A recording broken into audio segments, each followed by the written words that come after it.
C'est une matière vivante. Ce n'est que la matière qui est importante et pas tous les artifices autour.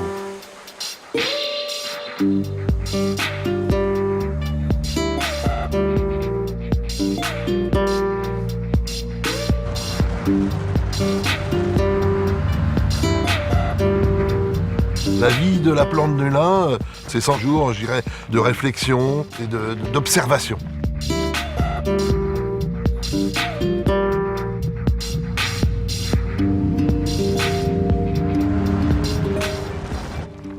Si cette fibre-là n'a pas d'avenir, je me demande quelle fibre peut avoir un avenir.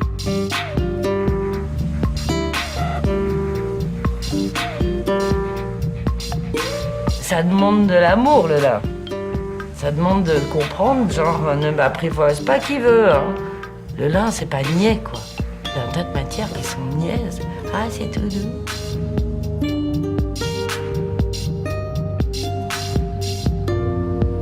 Il y a une rencontre qui doit se faire avec cette matière-là.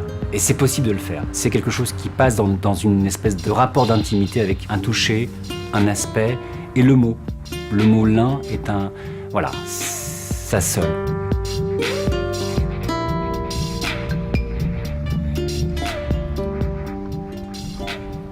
Le lin pousse, je dirais, toute la région entre Caen et Amsterdam, toute la bordure littorale, proche de la mer, et le lin aime les faibles amplitudes thermiques et l'humidité, ce qui est très bon pour le rouissage du lin. Du lin, on peut en faire ailleurs dans le monde, mais on n'aura pas les qualités du lin européen. Voilà. Là, il a le potentiel de finesse. Maintenant, il faut que je gagne l'homogénéité en rouissage, et après, je vais le récolter. Ici, il s'agit du rouissage du lin. C'est isoler les fibres utilisables plantes textiles via une macération dans de l'eau. On ne fait pas du beau shield si on n'a pas du beau lin taillé, et on n'a pas du beau lin taillé si on n'a pas des belles plantes en plaine. L'aspect collectif du lin, du travail du lin, de la recherche, de la création variétale, en passant par la production de semences, le teillage, le peignage et la commercialisation, c'est vraiment une affaire d'hommes, d'équipes, et qui partagent une même passion. Le teillage du lin comprend 3 étapes. La première, c'est la séparation des graines et de la paille. Ensuite, il y a la transformation du lin en fibres. Et enfin, la séparation des fibres et de la paille. On est presque dans le bleu là. Là on parle d'un bleu parce qu'on a tout, on a la finesse, la solidité, l'homogénéité. C'est ça, c'est la clé du lin, c'est cette finesse-là. Mais il faut aller la chercher, cette finesse.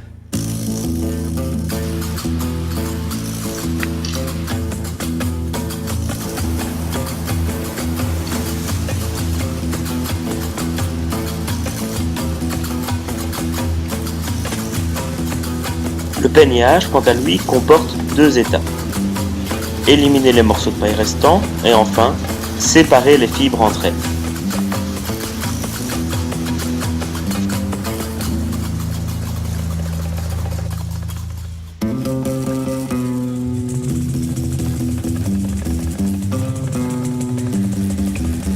Ici, ils étirent l'ensemble des fibres obtenues afin de réduire leurs épaisseurs et ils tordent également ces fibres-là afin de renforcer leur solidité. Cette étape s'appelle l'étirage.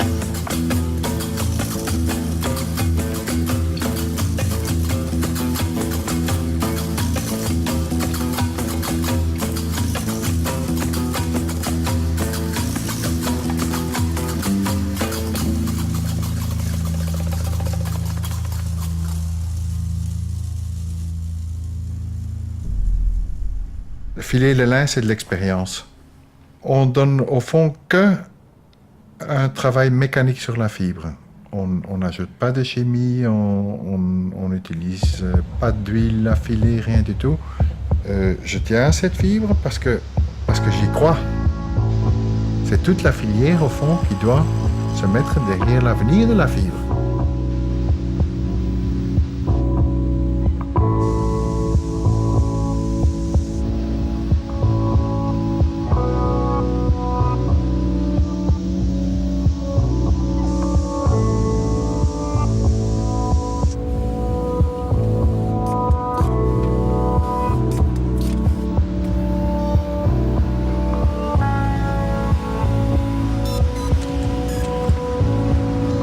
Cette étape s'appelle la filature.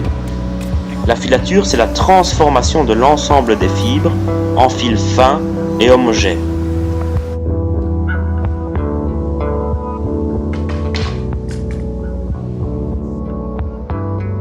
Moi, je trouve que le tissu de lin, il est un peu comme le bois, il a une structure, c'est une matière qui vit. Et je trouve que ça, c'est quelque chose d'essentiel dans la façon de le travailler.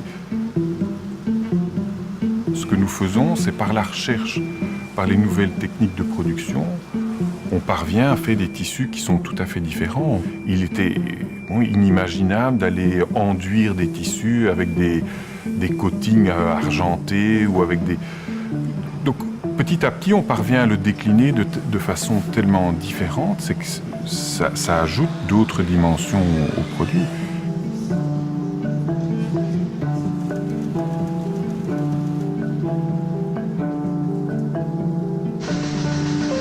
Le tissage, c'est l'entrecroisement des fils afin de former le tissu et donc le vêtement.